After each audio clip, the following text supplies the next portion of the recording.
Okay, so let's take a look at the classes now. This is the main decision that will determine how you play the game. Keep in mind that you can respec your class, so if something isn't working out, you can change that. Your class will also determine to an extent who your companions are. While you can respec your companions if you want, you're also going to be playing them, so you're also going to have access to their specific class. So you can use your main character to fill in the gaps that your companions can't fill themselves. If you're starting out, I would recommend that you get a tanky character, a healerish character, and some DPS, and make sure that one of those can pick locks and disarm traps. And this can be accomplished in an infinite number of ways. Alright, a couple of things about classes that I want to show you before we get started. Some classes will affect the skills that you have access to. As I mentioned in the skill section in the previous video, there are so many possible skill combinations between class and race that I can't go through all of them. So if you make a change to your class, just check the skills on the right side to see if something has changed. You can also hit the details button to see what weapon and armor proficiencies that you've gained from your class. I will skip this section for each individual class, but know that you can always check this to see which weapons work best for that particular class. And in case you're wondering what this means, a weapon proficiency will give you a bonus to attack rolls. So if you're using a weapon from this list, it means that you have a better chance to hit with that weapon than with the weapon that is not on this list. So you can still use weapons that you're not proficient in. I just wouldn't recommend it because it's going to drastically lower the chance to hit. So an armor proficiency is a little different than the weapons. Weapons give bonuses, armors give penalties. So if you are using a armor that you're not proficient in, you will gain a penalty, and that penalty for all classes is going to be a disadvantage against any type of saving throw that would hit you. And so you're more likely to be hit by weapons and spells. And if you're a spellcaster and you're using an armor that you're not proficient in, you will not be able to cast spells. And one last thing on the topic of proficiencies is that there are several instances where your class and your race share the same proficiencies, and these do not stack. And this is why I mentioned in the section on races why you shouldn't worry too much about weapon proficiencies from there, because you will get more from your class that are specific to your class than you would get from your race. And some classes do have a subclass associated with them at a higher level, and on this screen you're not able to see those subclasses, so you have to wait till you actually get to a higher level to see those. I will go over the classes and subclass combinations, and I will show you what those subclasses look like when you reach those levels. But I did want to let you know that even though you don't see a subclass for some of these classes, those classes will still in fact have a subclass associated with them. Okay, so I'm going to do a quick overview of each class and the playstyle for that class, as well as deep dive into any of their subclasses. So this section will be long, and you can skip ahead by using the timestamps below in the description. Alright, the first class we're going to look at is Barbarians. Barbarians are strength-based melee fighters, and in terms of difficulty, they're going to be a 1 out of 5. They are a very easy class to play and are very beginner-friendly. The only mechanic that you have to get used to is going to be their rage mechanic, and other than that, they do have great survivability and deal a good amount of damage. The playstyle of a Barbarian is that of a frontline tank, so you may not have the utility of other tanky classes, but you can probably absorb more attacks than those other classes can. So the actions for a Barbarian that you will start off with is going to be Rage, and Rage is the basic mechanic for Barbarians. So Rage is a bonus action, and it does consume a Rage charge. You will get more Rage charges as you level up. So while you are raging, you do deal 2 extra damage with your melee or improvised weapons, and also when throwing objects. And you do get resistance to physical damage, which helps with the tankiness. And then you also gain an advantage on strength checks and saving throws. And one important part about Rage is that it will stop if you do not attack an enemy or if you do not take damage each turn that you're using it. And you're not able to cast concentration spells while raging as well. So keep that in mind when you're deciding on a multi-class, and specifically if you're deciding to multi-class into a caster of some sort. The next class feat is Unarmored Defense, and this pretty much says that if you are not wearing any armor, so just a clothing, then it will instead use your Constitution modifier to determine your armor class. And this also means that you are not able to wear heavy armor at all because it will impede your rage. At level 3, Barbarians gain access to 3 different subclass options. The first one is Wild Heart, and Wild Heart further enhances the Barbarian as a melee fighter by adding bonuses to their rage. You gain the spell Speak with Animals, which lets you speak with animals. You're also able to choose one out of the 5 animal heart options. The first option is Bear Heart. This replaces your rage with Rage Bear Heart. So while raging, you gain resistances to all damage types, except for psychic, where before you would only gain resistance to physical damage. You're also given a new spell, Unrelenting Ferocity, and that lets you heal yourself, similar to a fighter's second wind. And this heart further pushes you into the playstyle of being a tank, with the self-heal and the additional resistances. The next option is Eagle Heart, and this replaces your rage with Rage Eagle Heart. So while raging, your enemies have a disadvantage to opportunity of attacks, and you also gain dash as a bonus action. You're also given the action of Diving Strikes, which lets you leap on a foe and knock them prone. This heart gives you higher mobility and allows you to easily target the backline casters and healers. The next option is Elk-Heart, and this replaces Rage with Rage Elk-Heart. So while raging, your movement speed is increased by 4.5 meters. You also gain Primal Stampede, which lets you charge through enemies, attacking them and knocking them prone unless they make a strength saving throw. And this heart's playstyle adds more crowd control and offensive maneuverability to your options in combat. The next option is Tiger Heart, and this replaces Rage with Rage Tiger Heart.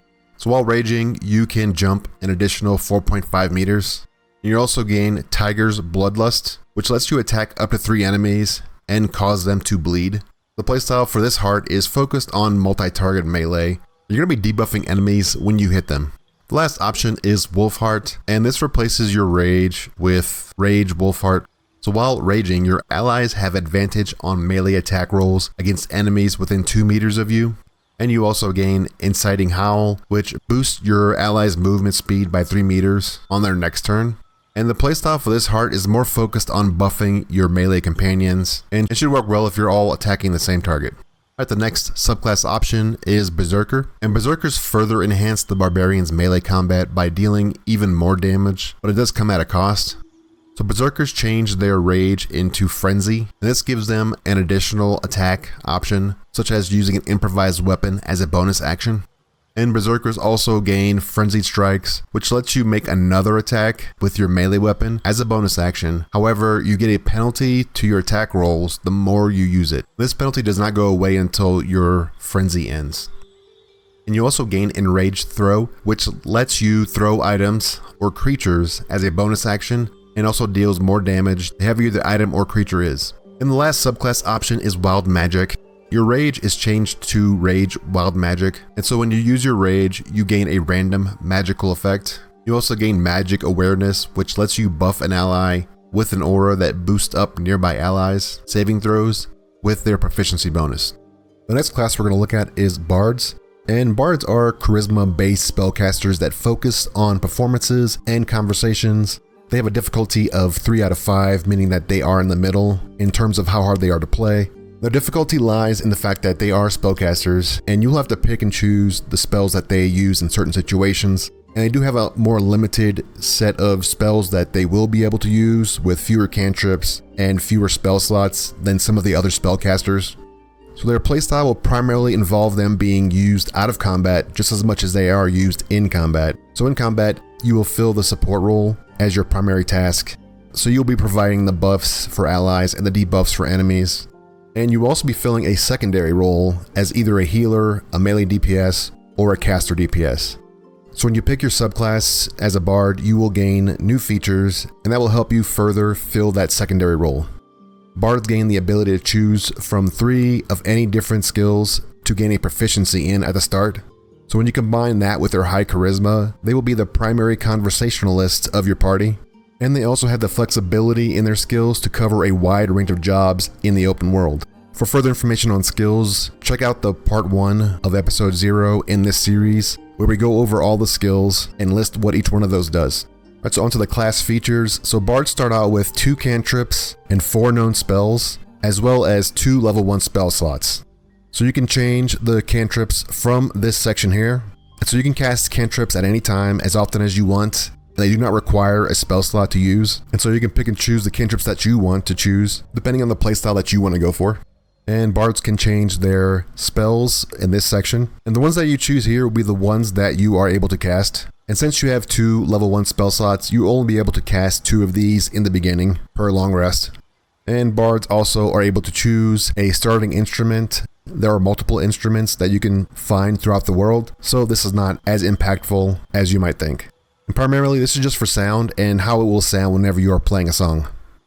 Okay, so on to the actions. Bards gain the unique bardic inspiration, and this can be used as a bonus action, so you're able to use this and then cast a spell on the same turn. You will use this inspiration to help an ally succeed with their next attack roll, ability check, or saving throw, and it does use up a bardic inspiration charge. At level 3, bards get to choose from one of 3 subclasses: College of Lore, College of Valor, or College of Swords. So the first subclass option is going to be College of Lore. This college gives you additional utility to increase your role as a defensive support class and also as a conversationalist outside of combat. So you gain 2 new features. The first one is additional proficiencies, and this is where you gain more proficiencies in Arcana, Intimidation, and Sleight of Hand. The next feature is Cutting Words.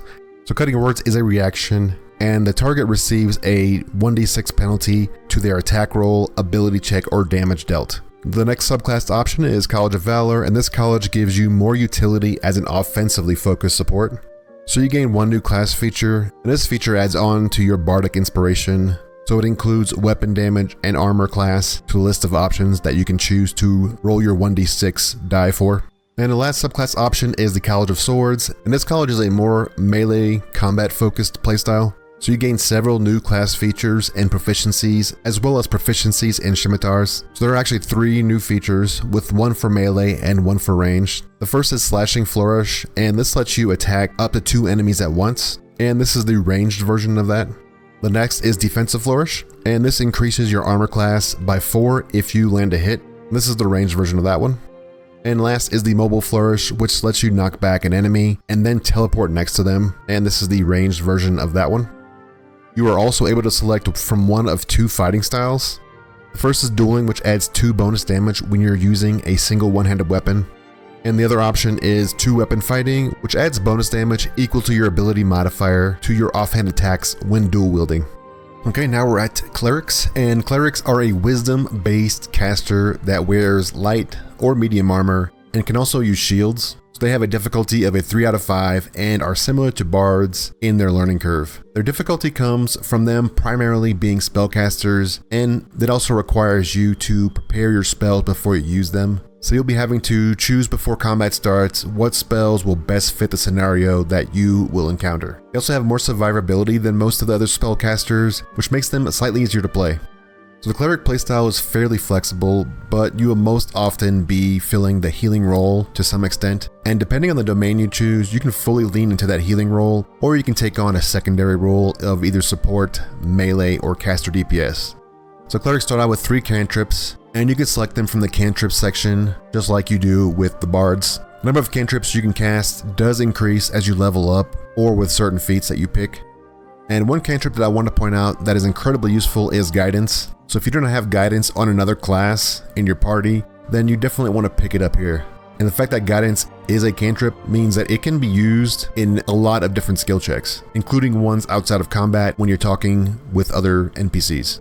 So Clerics know all of the Cleric spells from the beginning, and they also start out with 2 level 1 spell slots. And so the fact that they are Prepared Spellcaster, at the very bottom here you will see Prepared Spells. So this means that you will have to pick the spells that you want to equip in order to be able to cast them. And if you do not select them as prepared, you cannot cast them in combat even though you do know them. And this Prepared Spell section is limited to 4 right now, but that will grow. So you'll be fitting in multiple levels of spells in a limited number of prepared spell slots, depending on the scenario that you will be encountering. So that may seem limiting, but you can change your prepared spells at any time as long as you have not entered combat. So one tactic that you can use is that you can send in your companions to engage a fight and then evaluate the spells on your Cleric or even your other prepared spell classes, and then enter them into combat before the first round ends. And that will help you cater that spell list that you will have available for that specific encounter.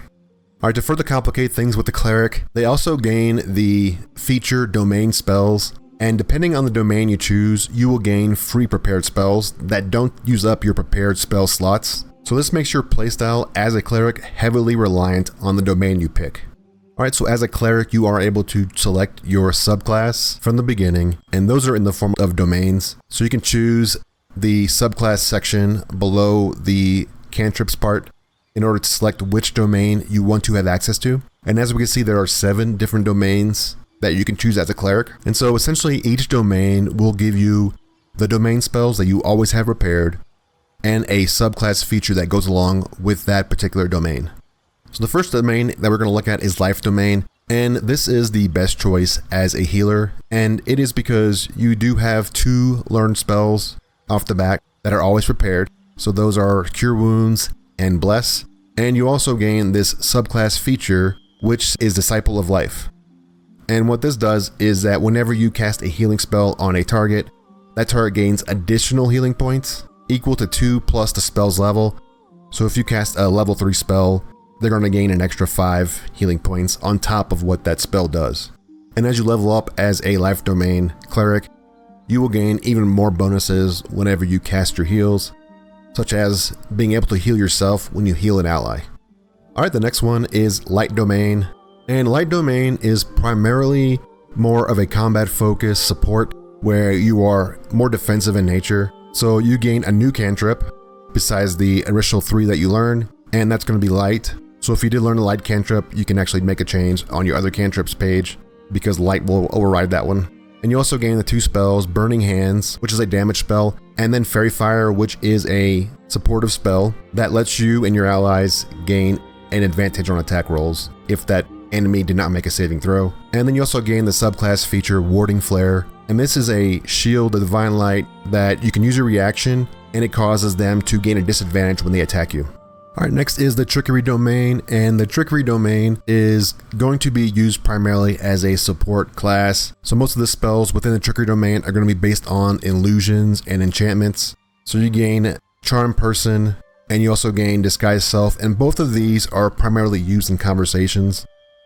So you can use Disguise Self to change your race to, say, a drow, and when you're talking to the goblins, they'll be more favorable to react to you as a drow, and so you'll be able to talk with them and have options open up that you wouldn't have with other classes. And Charm Person will let you enchant an enemy or enchant an NPC you're talking to, and you gain an advantage when you're doing charisma checks, or if in combat and you enchant an enemy, they will not attack you. And you gain access to the class action Blessing of the Trickster, and this will let one of your allies gain an advantage on their stealth checks. Okay, so next we have Knowledge Domain, and Knowledge Domain is a supportive role. It'll focus more on crowd control of enemies in combat, and the class feature for Knowledge Domain, which doesn't show up here, which I wish it did, is that you do gain a bonus to Arcana and a bonus to History checks with the Knowledge Domain subclass. Alright, next we have Nature Domain, and Nature Domain is more of a subclass focused around support as well, and it's going to be specifically focused on nature-related checks outside of combat, and you do gain access to the cantrip named here, and this cantrip really just gives you a bonus to damage and attack rolls for a specific type of weapon that you will be using, and you gain the spells of Speak with Animals and Animal Friendship, which are both in line with the nature theme, and the subclass feature of Acolyte of Nature, which says that you can become proficient in animal handling, nature, or survival. Alright, up next is the Tempest Domain, and Tempest Domain is going to be more combat caster focused, and you gain access to 2 spells. You get Thunder Wave, which is a powerful evocation spell that will deal damage and knock away enemies that are nearby. You also gain Fog Cloud, which is a crowd control AoE spell that will blind enemies and prevent them from shooting in or out of that cloud. And the subclass feature of Wrath of the Storms. And this just means that whenever an attacking creature hits you, you can reflect a lightning damage back onto them.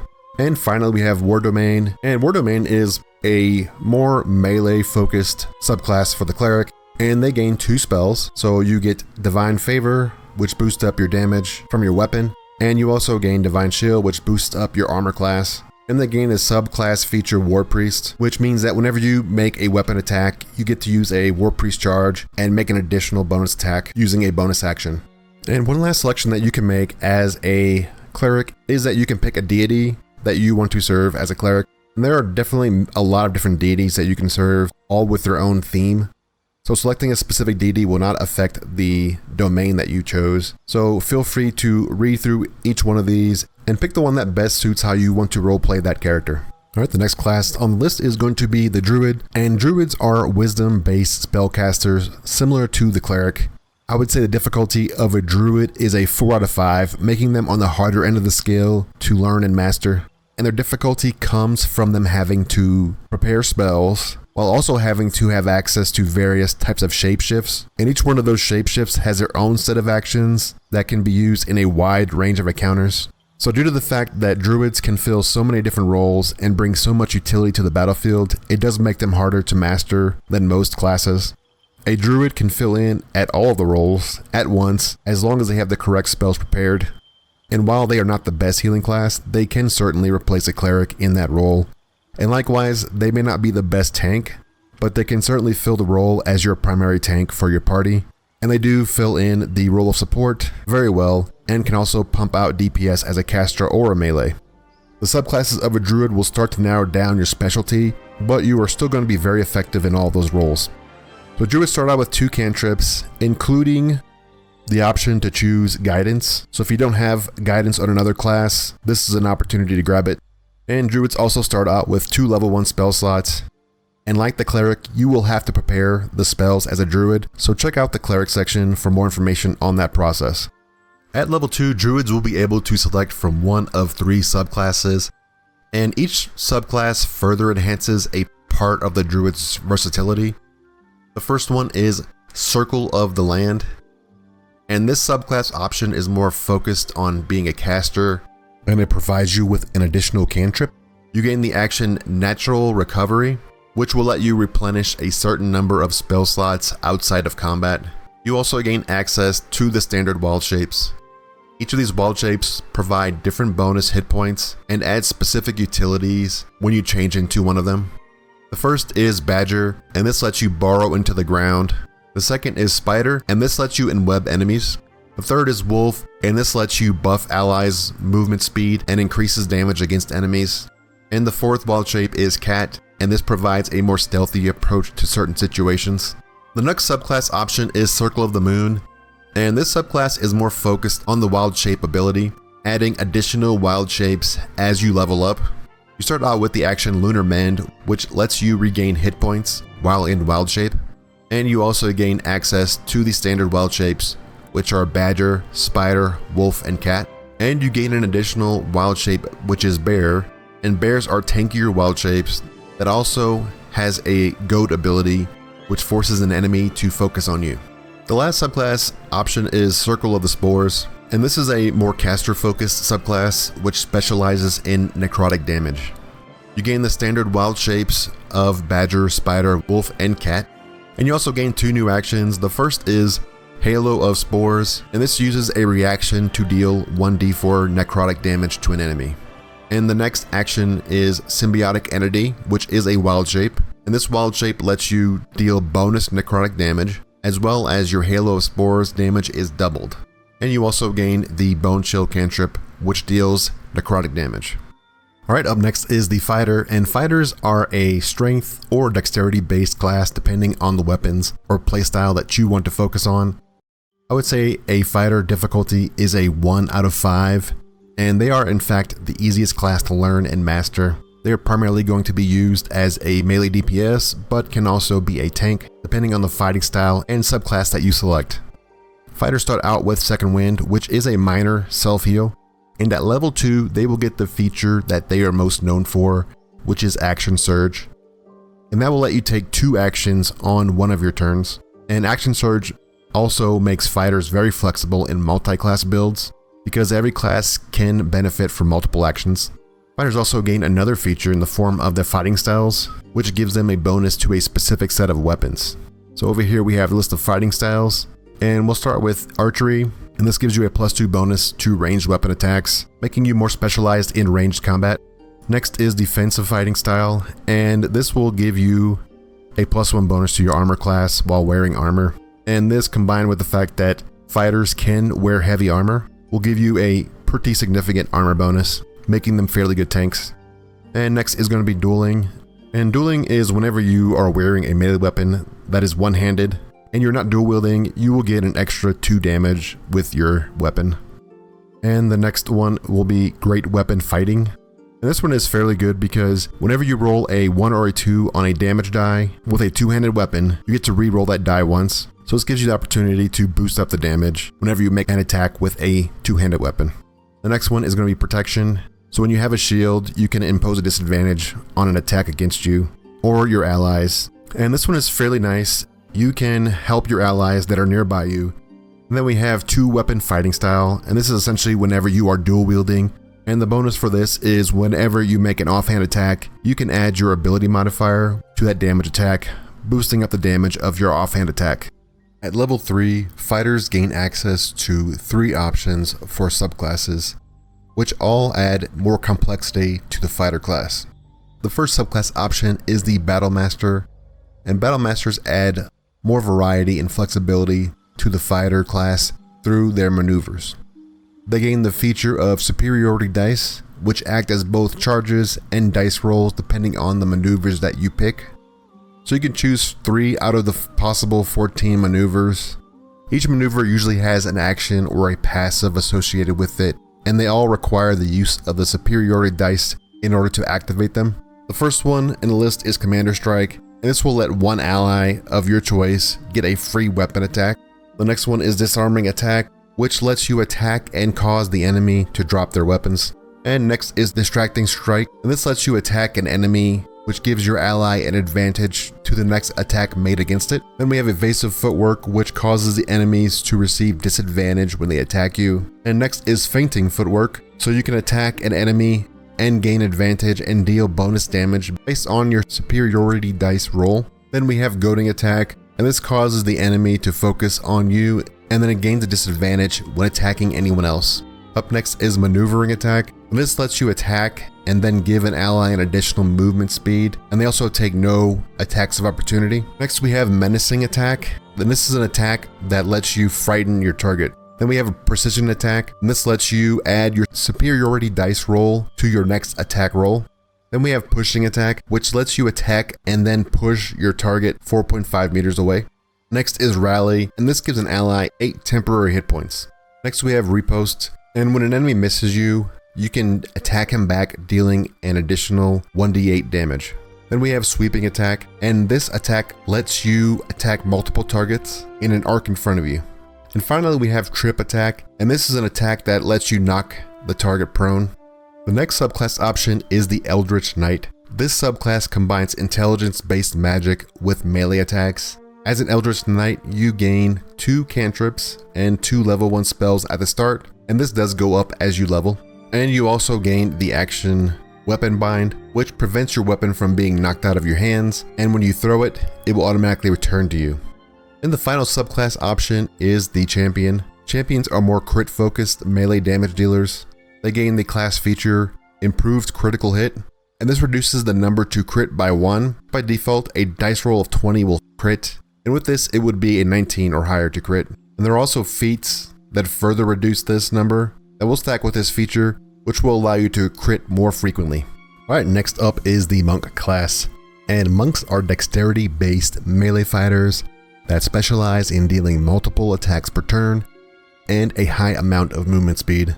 I would say that their difficulty is going to be a 2.5 out of 5, putting them close to the middle of the difficulty scale. What makes them harder than most melee classes is that you will have to be more aware of your positioning per turn. And then there is also the key management part. Key management also adds to the difficulty and will take some time to get used to, as you will have to determine when to spend your key points and when to save them. A monk's playstyle will be as a melee DPS primarily, and your focus will be to take out some troublesome targets. And your focus will be to take out the troublesome targets on the battlefield, and due to the large amount of movement, they shouldn't have any problems getting to their target. They are one of the most efficient users of their action, bonus action, and movement speed each turn.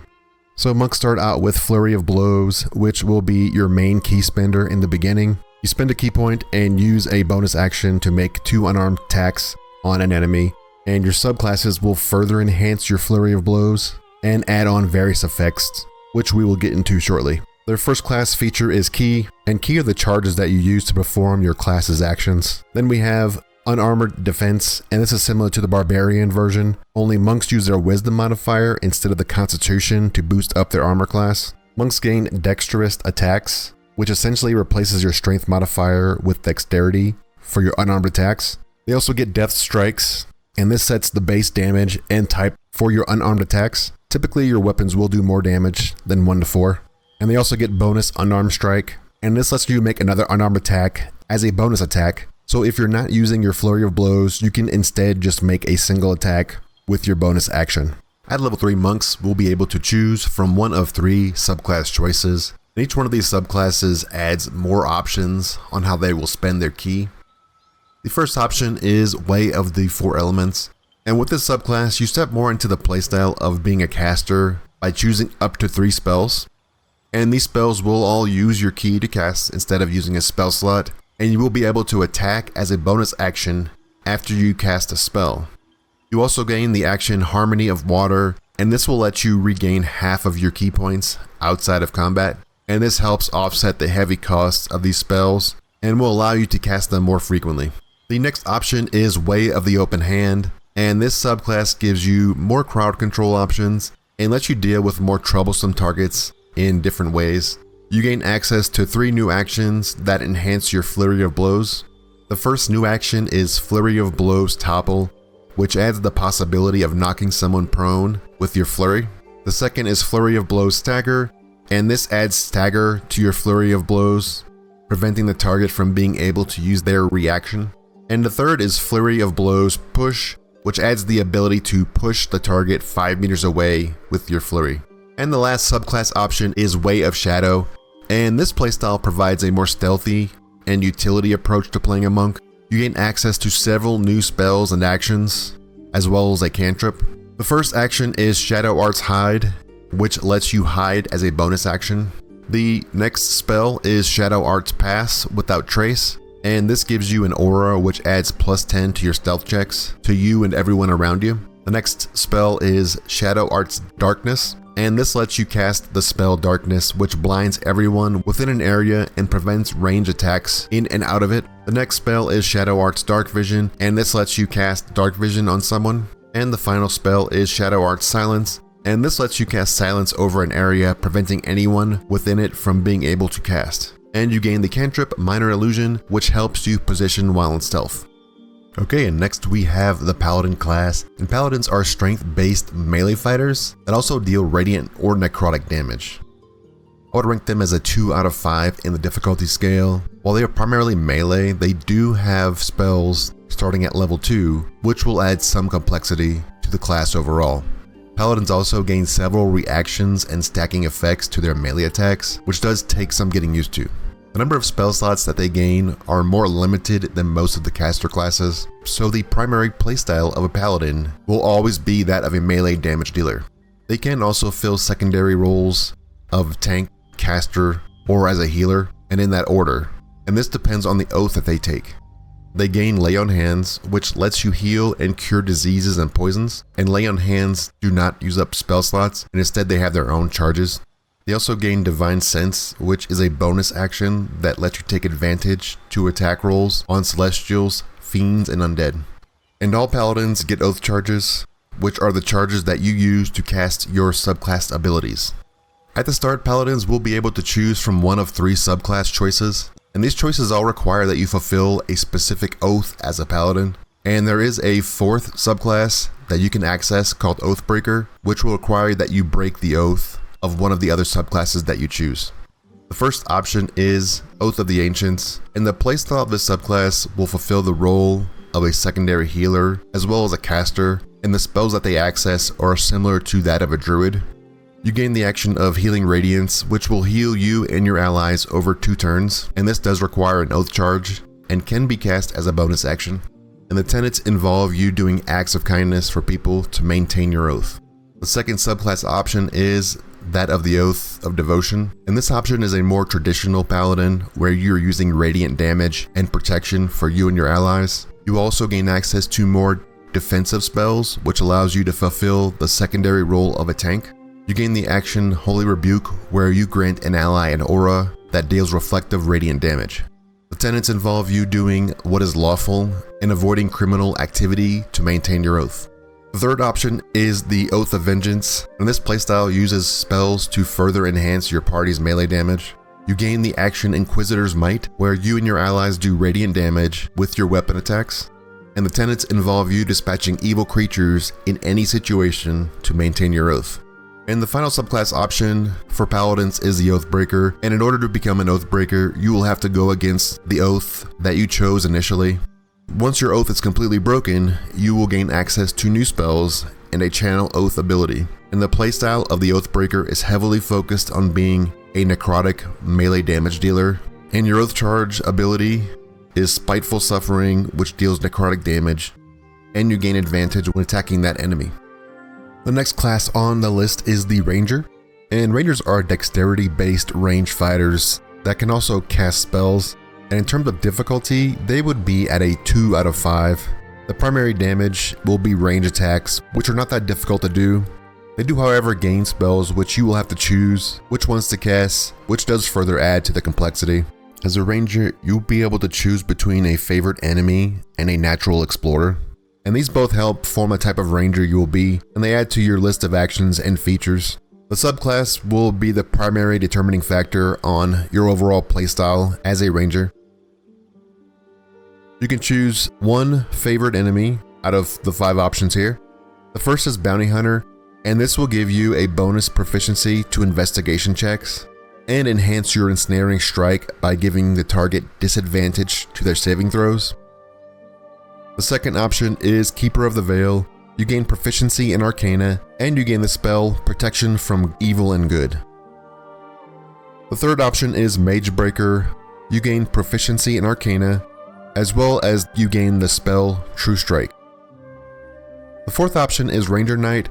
You gain proficiency in History, and you also gain proficiency in Heavy Armor. And the last option is Sanctified Stalker. You gain proficiency in Religion, and the cantrip Sacred Flame. Each one of these provides a very minor bonus, but Bounty Hunter does provide a slightly more useful effect in their ensnaring strike, but I would just pick one of these that seems the most fun. Alright, your next list of choices is going to be Natural Explorer, and you can choose one Natural Explorer out of these 5 options. The first one is Beast Tamer, and Beast Tamer will let you cast Find Familiar without using a spell slot, and Find Familiar just lets you summon a familiar. And this one is the most useful out of all the other Natural Explorer options, because you will most likely go into combat with a pet, because if your familiar dies, you can recast it and not have to worry about the spell slots that it takes up. The second option is Urban Tracker, and you gain proficiency in Sleight of Hand, and you would pick this if you needed to fill the role of Lockpicker and Trap Disarmer within your party.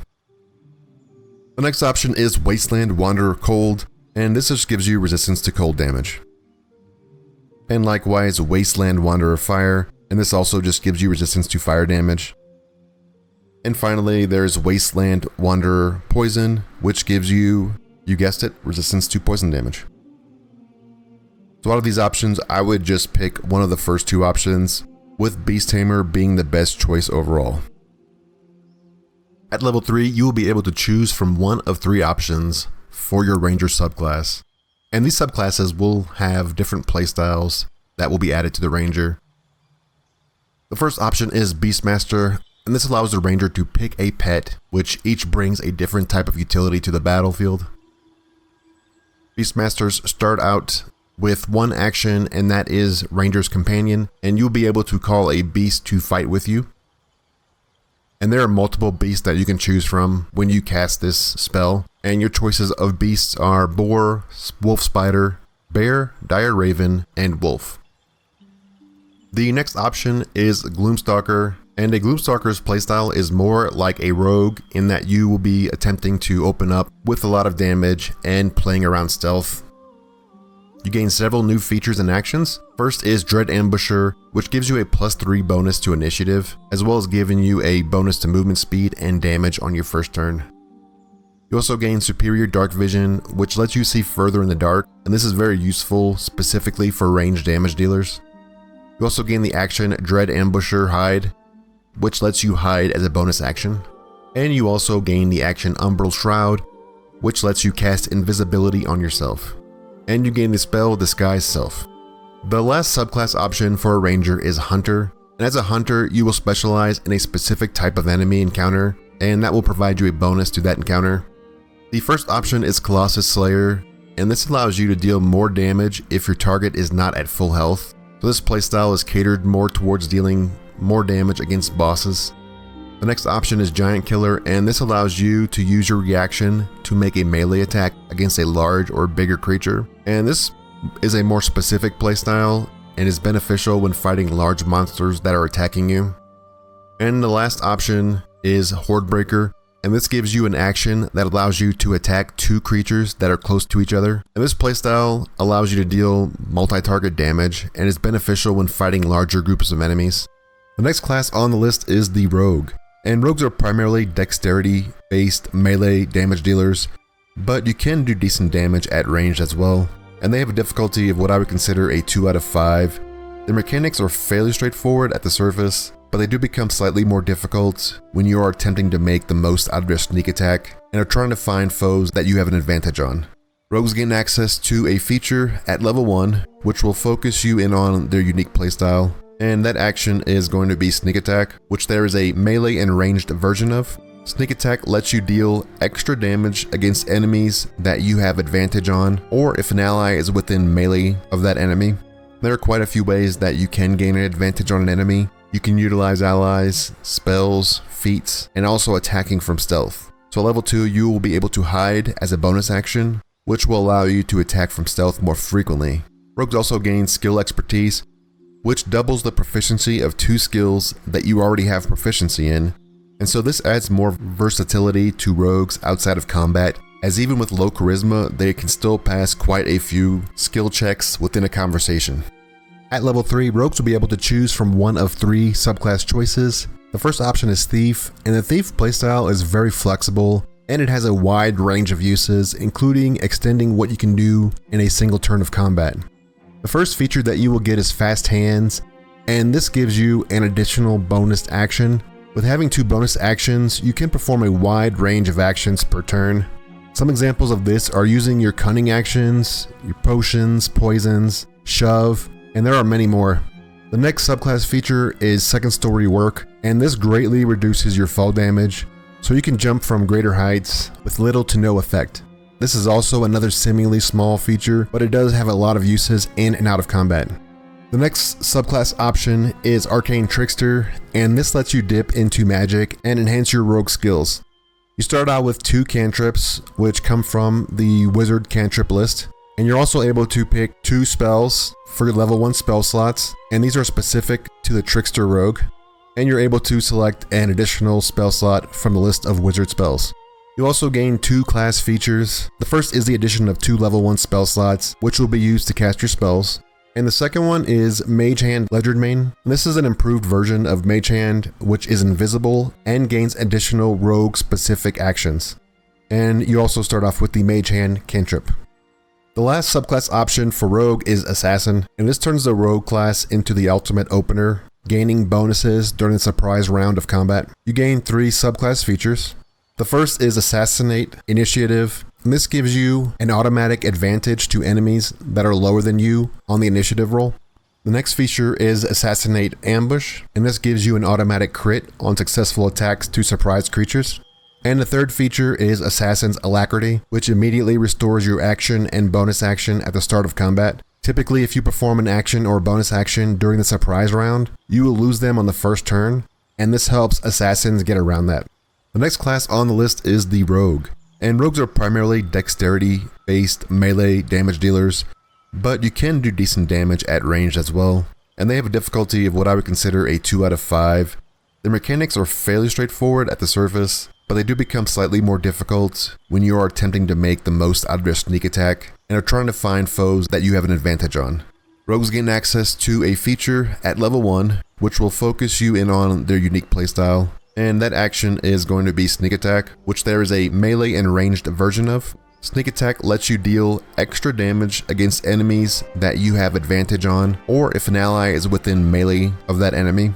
There are quite a few ways that you can gain an advantage on an enemy. You can utilize allies, spells, feats, and also attacking from stealth. So at level 2, you will be able to hide as a bonus action, which will allow you to attack from stealth more frequently.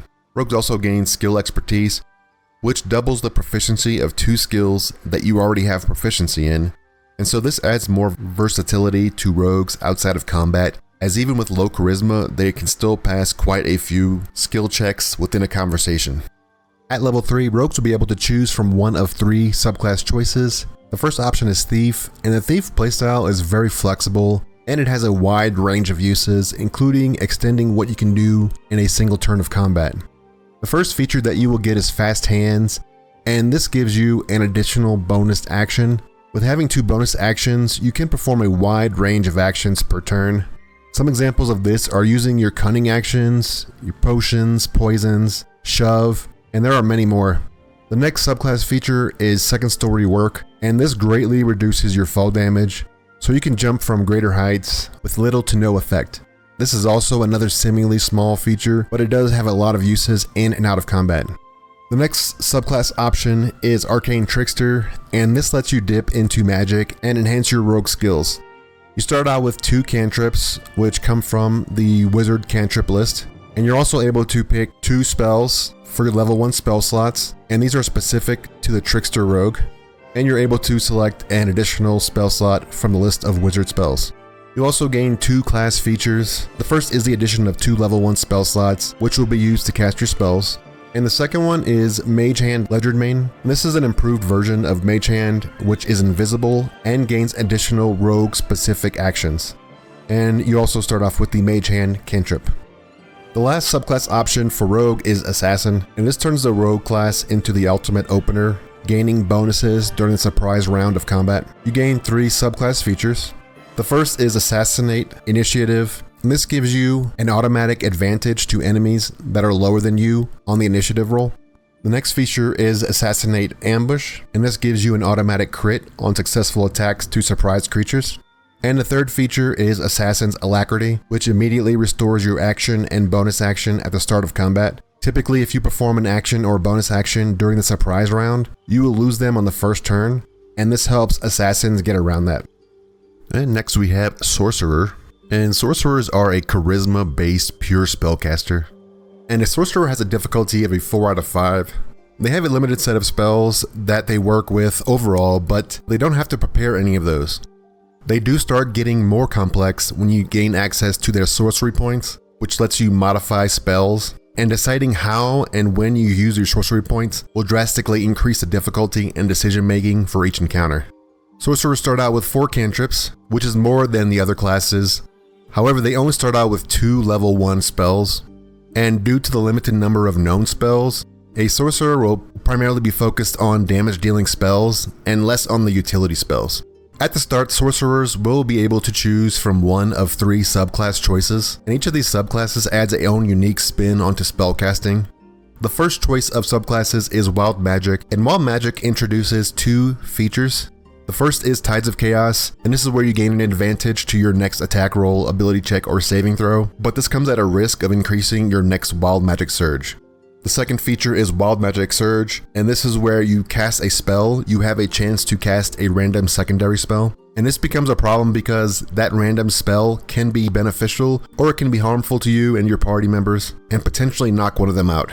So Wild Magic Sorcerers lean into the risk versus reward playstyle heavily, and that unpredictability makes this option less attractive to most players. The next choice we have is Draconic Bloodline, and this subclass adds more survivability to the Sorcerer. With this subclass, you gain Draconic Resilience, which increases your hit points by 1 per level, adding a little more survivability.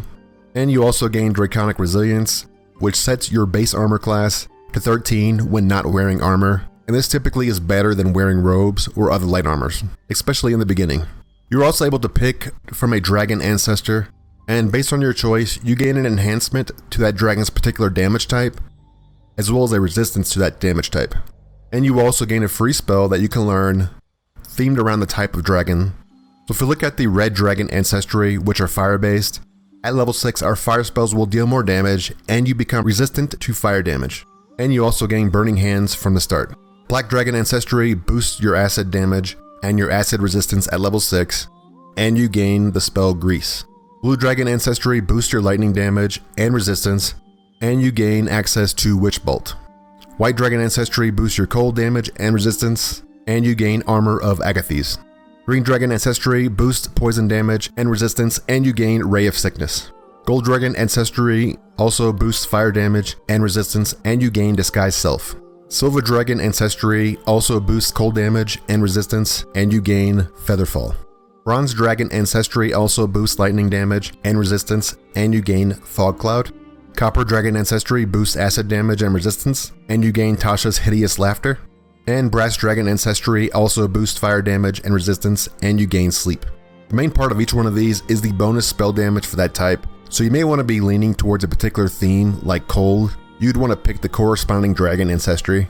And another interesting note is that you can pick a Dragonborn subrace and a different ancestry here, and you can gain multiple resistances from that. And likewise, you can pick the same type and boost your breath damage. And the final subclass type for the Sorcerer is Storm Sorcery, and this adds mobility to your Sorcerer's playstyle and also enhances your Storm-themed magic. You gain the feature Tempestuous Magic, and when you cast a level 1 spell or higher, you gain Fly as a bonus action, and you also ignore opportunity of attacks, which makes you a much harder person to catch. Let's take a look at Warlocks now, and they are another charisma-based pure spellcaster. A Warlock has a difficulty of 4 out of 5, and their difficulty comes from them being a spellcaster with a wide range of spells to choose from, but they are very limited in the spells that they can use. You also gain access to 1 or more pets later on that provide additional utility and difficulty in learning the class. Warlocks gain access to 2 cantrips and will get more as a level, which is key to their playstyle. I would recommend you get Eldritch Blast as one of your cantrips, as this will be your primary damage dealer. What makes Warlocks unique is that they gain special Warlock spell slots, and these are usually just a couple of spell slots that are always at max level. As an example, with a Sorcerer at level 5, you get a total of 9 spell slots across level 1, level 2, and level 3 spells, and all of those will refresh after a long rest. With a level 5 Warlock, you only have 2 spell slots, and those are always at max level, which is level 3. And every spell, regardless of level, will be cast at level 3, which uses up one of your 2 spell slots. These spell slots do refresh after a short rest, which does help with their limited number. However, you will be very reliant on dealing damage with your cantrips in longer fights.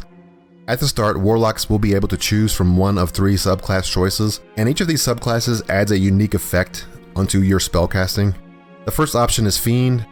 You will be able to select 2 level 1 spells from the list of Warlock spells, and you gain the feature Dark One's Blessing. When you reduce a creature to 0 hit points, you gain 4 temporary hit points. This adds more survivability to the Warlock and rewards them for dealing killing blows. The next option is the Great Old One, and this subclass gives you the option to select 2 spells from a slightly different Warlock list than the other subclasses. You also gain the feature Mortal Reminder, and when you land a critical hit, your target and nearby enemies will need to make a Wisdom saving throw or be feared. So this adds additional crowd control effects onto your spells. The final subclass option for Warlock is the Archfey. You can pick 2 spells from a catered list of Archfey Warlocks. You also gain the action Fey Presence, and this will let you charm or frighten nearby enemies. This also adds additional crowd control to your arsenal and helps you survive enemies that are teaming up on you and are close by. The final class option that is on this list is the Wizard, and Wizards are the only intelligence-based class, and they are another pure spellcaster. On the difficulty scale, they are a 5 out of 5, being one of the hardest classes to play and master.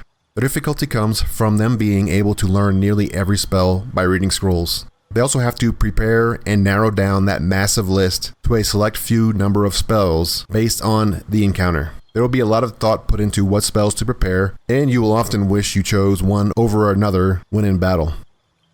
Wizards start out with 3 cantrips, and they have a large variety to choose from. They also quickly increase their cantrips, so you can choose more utility cantrips early on with at least having 1 damage dealer.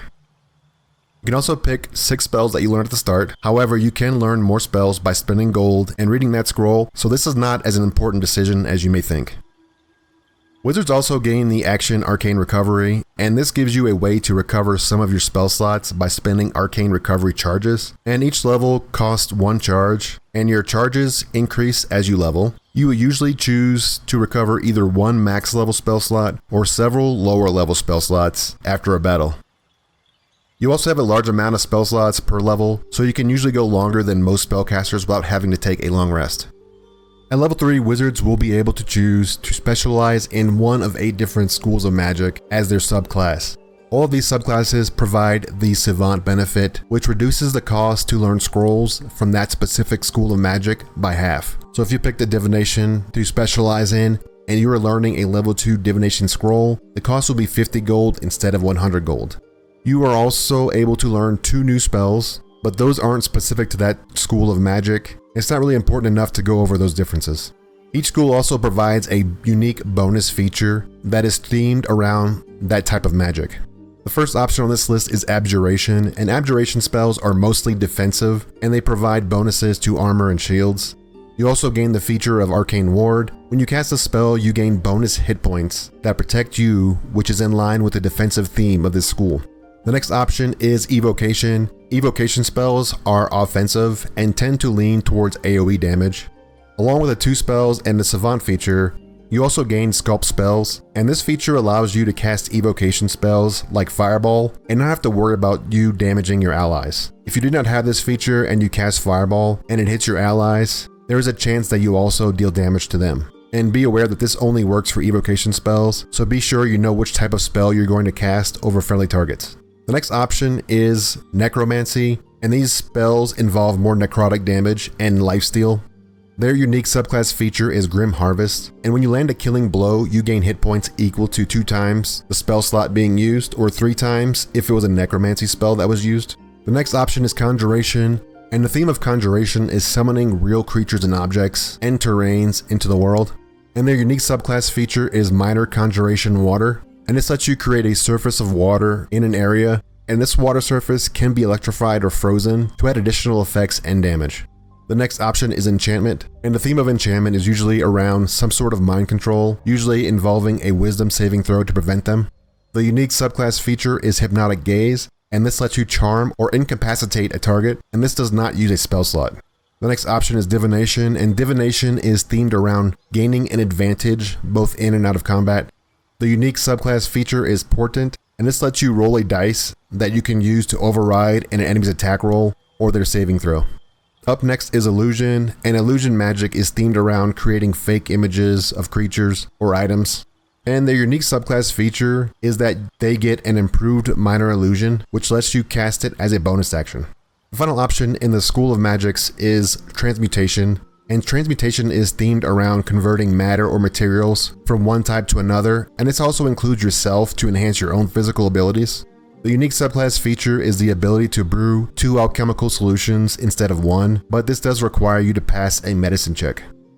And finally, before you are done with the screen, you will want to be sure to change your appearance.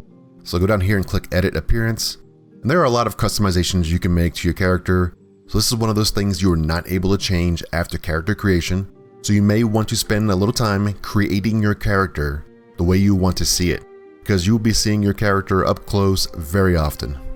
Before you edit your appearance, you should have at least selected your race, as that will affect the appearance options. So you can start off by deciding your body type. Some races have 4 options with larger sizes, and other races just have 2 options. And this is all purely cosmetic, and it will not affect your character in any other way. You can pick from a large range of customizations, so have fun with it.